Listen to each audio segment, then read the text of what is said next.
Good morning to all. Welcome back to another video. In previous video we discussed the chemical properties of bases. वहाँ पे हमने एक term use की थी alkali. Now today we will discuss what is the bases and alkali. Alkali means the bases which are soluble in water. कि alkali क्या होते हैं? वो बेस होते हैं जो वाटर में soluble हैं. For example, sodium hydroxide, ammonium hydroxide, calcium hydroxide and magnesium hydroxide. तो इनको अल्कली क्यों कहा जाता है? Because alkalis have at least OH negative ion. कि जब भी इनको एक्वस सॉल्यूशन में डिसोशिएट किया जाता है तो ये किस में डिसोशिएट होते हैं? OH नेगेटिव आयन में. तो that's why this is called alkali. Now यहाँ पे एक इंपॉर्टेंट टर्म क्या आती है कि all alkali are bases but not all bases are alkali. That is a very important statement कि ऑल अल्कलीज क्या होते हैं? बेसिस होते हैं but not all bases are alkalis. Now what is the base? कि कुछ एक ऐसे मेटालिक ऑक्साइड्स होते हैं,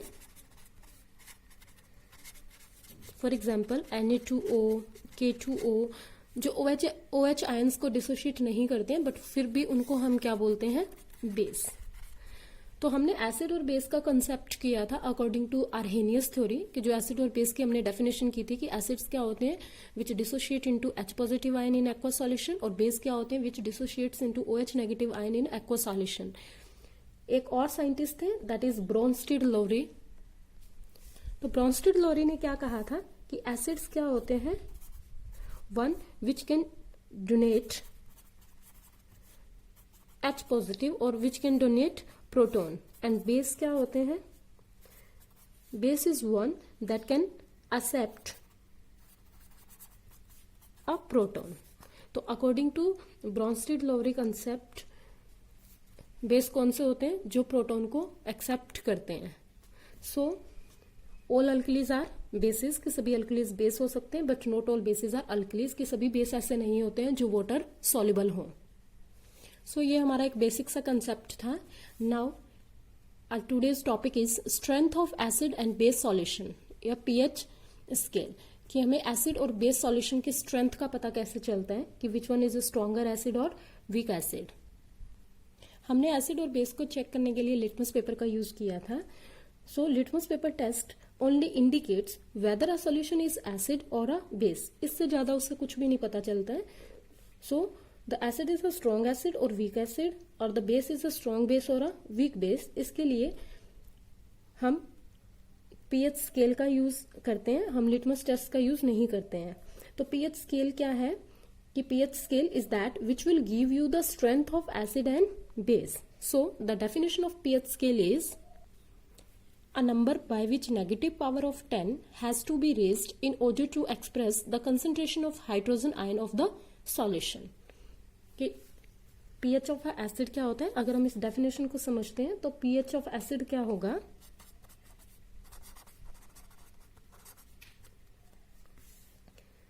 कि it will give you the strength of H positive ion. कि ये हमें क्या बताता है कि किसी भी सॉल्यूशन में कितने H पॉजिटिव आयन वहां पे प्रेजेंट है. और अगर हम pH ऑफ अ बेस करते हैं तो वहां से हमें क्या पता चलता है कि किसी भी सॉल्यूशन में कितना OH नेगेटिव आयन प्रेजेंट है. pH अगर हम एसिड की कर रहे हैं तो ये हमें क्या बताता है?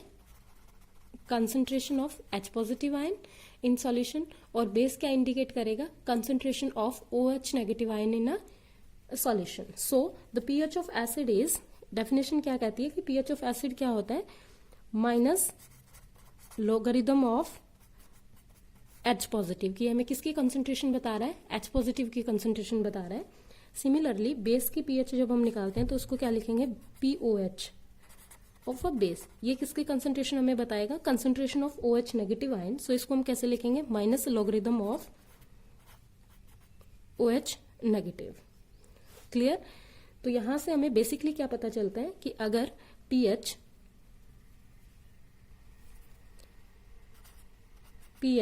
लेस देन 7, दैट मीन्स वो कैसा होगा? Acidic solution. And pH greater than 7 वो कैसा होगा?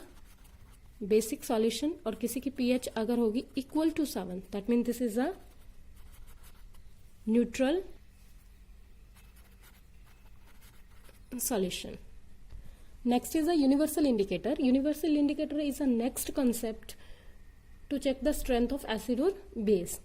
So we can compare the strength of acids and bases with the help of a universal indicator. Universal indicator होता क्या है? Which is a mixture of several indicators.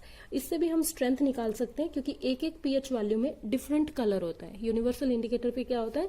एक एक pH value का different colour होता है सॉल्यूशन का. तो that's why universal indicator is very useful. तो यहाँ हम कलर को देख के कि अपने जब भी हम किसी सॉल्यूशन को चेक करते हैं यूनिवर्सल इंडिकेटर से, तो हम कलर से चेक करके उसकी पीएच वैल्यू निकाल सकते हैं. तो जब भी हम अपनी लैब में यूनिवर्सल इंडिकेटर को चेक करते हैं तो अगर किसी की पीएच वैल्यू 1 है तो वहां पे वो कलर कैसा देगा? रेड. सिमिलरली अगर पीएच वैल्यू 2 आती है तो कलर कैसा आएगा? पिंक. 3 पे कलर कैसा होता है? ऑरेंज. 4 पे कलर कैसा होता है? बेस. 5 पे कैसा आएगा? येलो. तो इस तरह से क्या होता है, कलर स्ट्रिप पे कलर होते हैं कि 6 पे क्या आएगा? लाइम ग्रीन होता है. 7 पे क्या होता है? ग्रीन. इट मीन्स क्या है कि हमने क्या बोला, यहाँ 7 to 14 की इंडिकेटर पे क्या होते हैं? 0 से लेके 14 तक की वैल्यूज होती हैं. तो 0 to जो यहां तक होते हैं दैट इज द एसिड्स, और 7 वाला हमारे पास क्या होता है? न्यूट्रल. एंड यहां से यहां तक क्या होते हैं? बेसिस. क्लियर? तो 7 से लो जो वैल्यू आती है वो ऑलमोस्ट क्या आती है? येलोइश में आएगी. और 7 से अबव जो बेसिस की वैल्यू आती है, 7 जो न्यूट्रल है वो कैसा देगा? Green in colour. और 7 से अबव की जो वैल्यूज है वो सारी डार्क ब्लू में कन्वर्ट होती रहेगी. कि फॉर एग्जांपल अगर 10 है, पीएच वैल्यू 10 है तो क्या आएगा? Pale blue. 11 है तो ब्लू. 12 है तो डार्क ब्लू हो जाएगा. 13 पे वोयलेट होता है. और 14 पे क्या होता है? पर्पल. तो बाय कलर भी हम पीएच वैल्यूज को कैलकुलेट कर सकते हैं. नेक्स्ट है हमारे पास पीएच वैल्यूज का हमारी एवरीडे लाइफ में क्या यूज होता है. तो pH in our digestive system.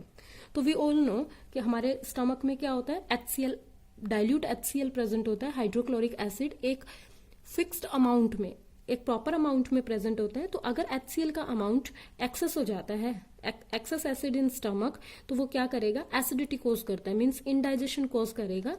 अब अगर एसिड का अमाउंट हमारी बॉडी में हायर हो जाता है तो फिर हम क्या करते हैं? उसको न्यूट्रलाइज करेंगे. न्यूट्रलाइज किसकी हेल्प से करेंगे?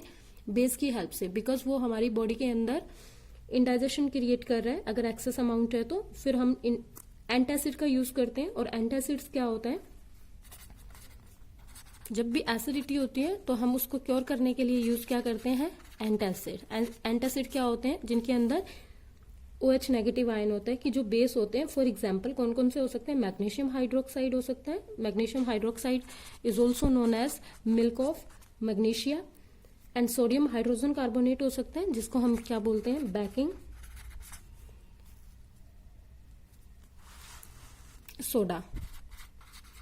तो magnesium hydroxide means milk of magnesia, और बेकिंग सोडा, ये दो हमारे पास क्या है?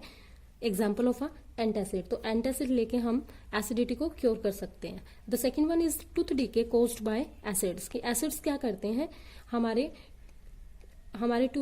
टीथ में भी डीके कॉज करते हैं. तो the bacteria present in our mouth convert the sugar into acid.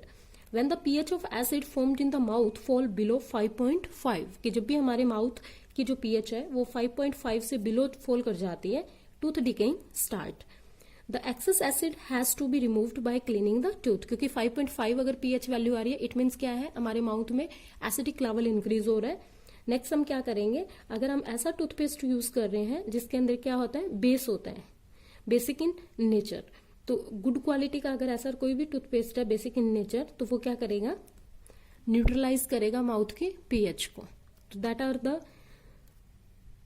Roles of pH in our everyday life. Next जो कुछ एक और एग्जाम्पल्स हैं वो हम अपनी नेक्स्ट की वीडियो में डिस्कस करेंगे. Till then keep revising.